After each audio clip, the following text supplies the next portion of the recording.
Halo teman-teman, jadi berjumpa lagi dengan saya. Jadi pada kesempatan kali ini ya, saya akan menganalisa XAUSD untuk hari Senin tanggal 24 November tahun 2025. Jadi sebelum saya lanjut, jangan lupa untuk dukung terus channel ini dengan menekan like, komen, maupun subscribe-nya agar channel ini bisa semakin berkembang. Ya, jangan lupa ya kawan-kawan untuk dukung terus ya, dan saya akan terus semangat untuk memberikan analisa saya. Ya, jadi sedikit review saja ya bagi yang melihat bagaimana analisa saya pada hari Jumat ya, mungkin kalau ikut saja sudah banyak cuannya ya, dan video-video saya sebelumnya juga sama ya, rata-rata apa yang saya analisakan dan market bergerak sesuai prediksi saya ya. Jadi untuk semalam saya sudah memberikan area entry sell dan harga benar-benar turun ya. Jadi kita juga sudah lumayan profit. Dan bagaimana di hari Senin ini? Ya, jadi sedikit mengulas saja ya.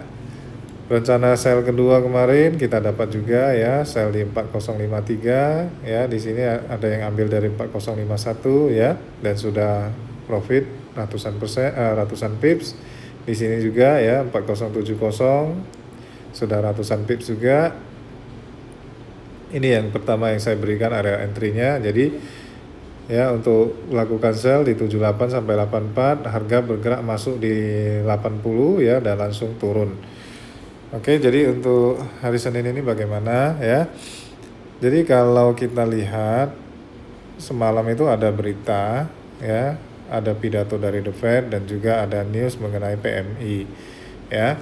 Jadi kita ke news PMI dulu.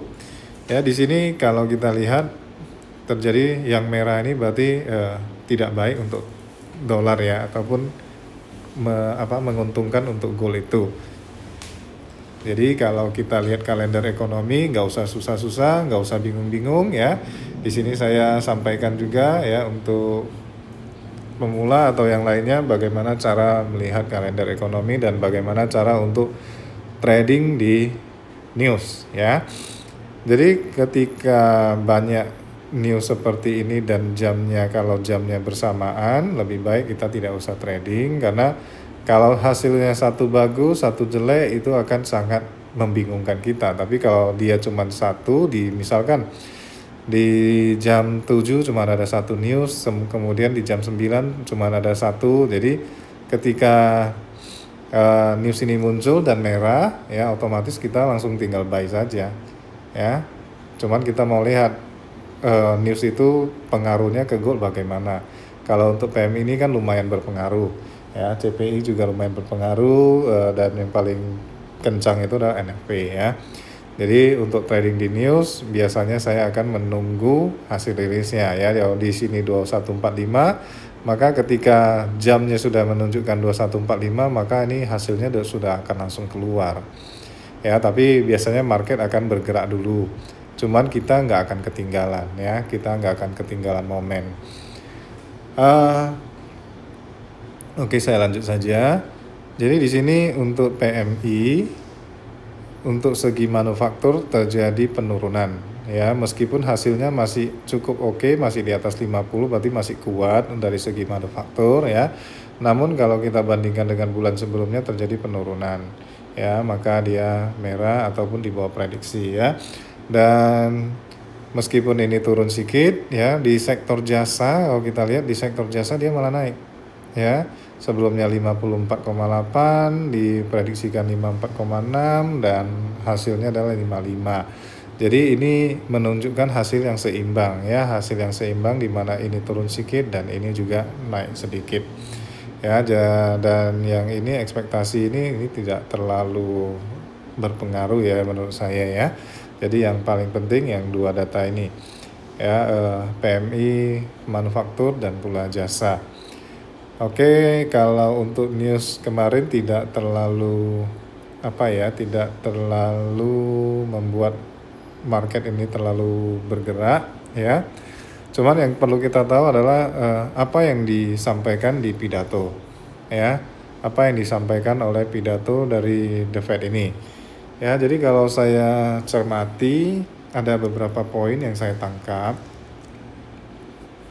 ada beberapa poin yaitu mereka menyampaikan bahwasannya inflasi Amerika ya dulu tertinggi itu di tahun 2022 dengan puncak inflasi itu mencapai 7,25%. Ya, puncak inflasi di tahun 2022 mencapai 7,25%. Ya, dan sekarang terjadi untuk saat ini sudah banyak penurunan yaitu di 2,75%. Ya, itu menandakan bahwa inflasi sudah mulai turun. Namun dari The Fed sendiri menekankan bahwasannya inflasi itu harus di sekitar 2%. Jadi maka untuk saat ini masih perlu diturunkan. Ya. Karena mereka menganggap pengaruh tarif dan biaya impor ya untuk menuju ke arah 2% itu masih sangat susah ya. Jadi untuk tarif sendiri sama biaya masuk impor itu sudah menyumbang ya sekitar 0,5 sampai 0,75% ke tingkat inflasi ya. Dan juga yang disampaikan mereka bahwasanya kemarin kita ada lihat data news ketenaga kerjaan di mana pasar tenaga kerja juga sudah mulai melunak ya. Hasilnya juga sudah mulai positif. Ya, jadi ada beberapa pernyataan yang menurut saya 50-50 ya. Jadi dia juga ada menyatakan bahwasannya ada ruang untuk menurunkan suku bunga jika data ekonomi mendukung. Ya, berarti di sini menyampaikan kesan yang sepertinya dovish tapi tersirat nada hawkish ya. Jadi makanya saya bilang di sini 50-50 ya. Jadi tidak condong ke salah satu sisi.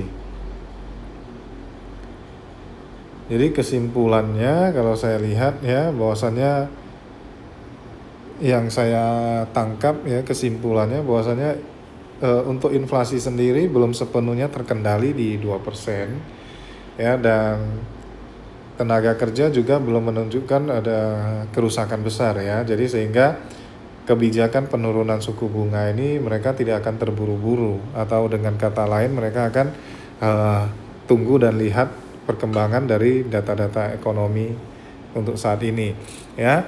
Jadi secara fundamentalnya seperti itu kesimpulan yang bisa kita ambil. Jadi kalau kita sudah dengar kesimpulannya seperti itu, maka akan ada kehati-hatian ya. Jadi psikologis market akan ada kehati-hatian sehingga pergerakan daripada arah market di hari Senin kemungkinan besar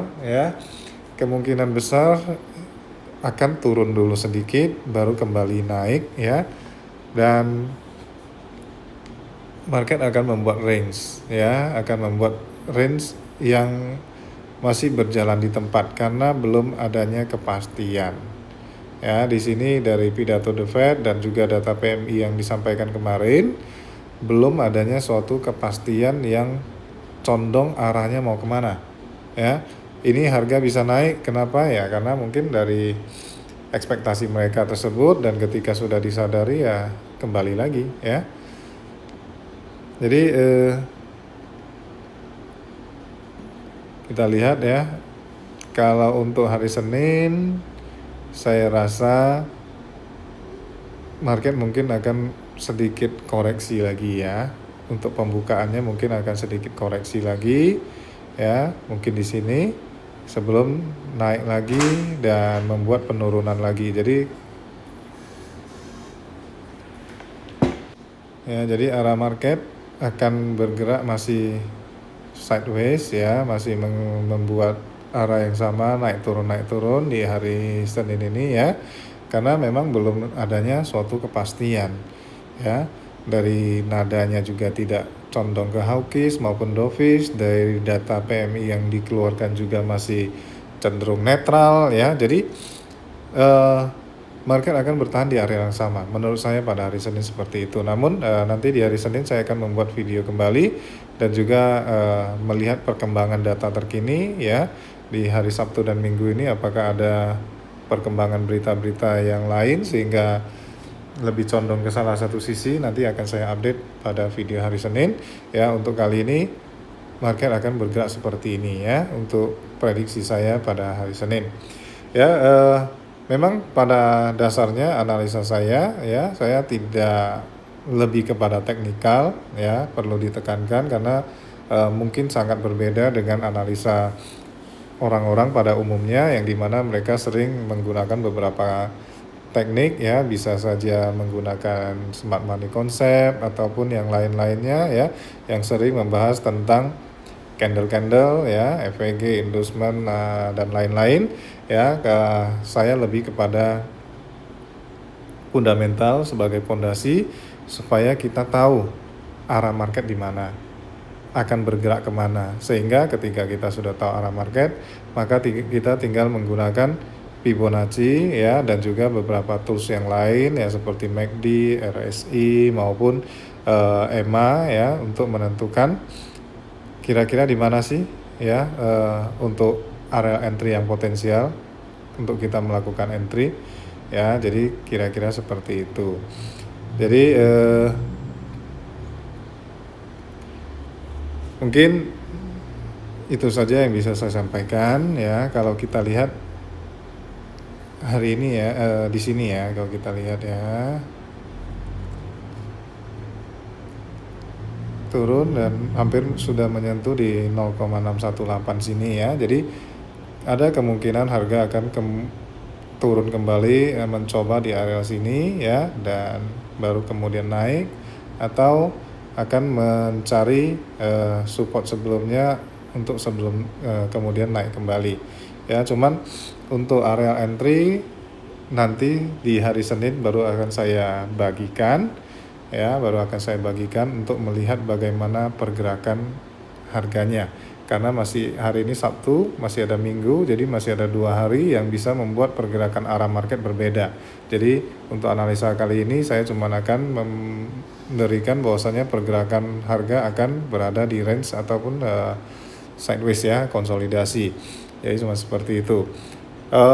Kenapa analisa saya berbeda ya, karena saya juga seorang yang sering melakukan analisa pada saham ya, yang dimana yang saya pahami ya, harga bergerak sesuai supply and demand. Jadi di mana ada permintaan dan jumlah barang menipis, maka harga itu akan naik.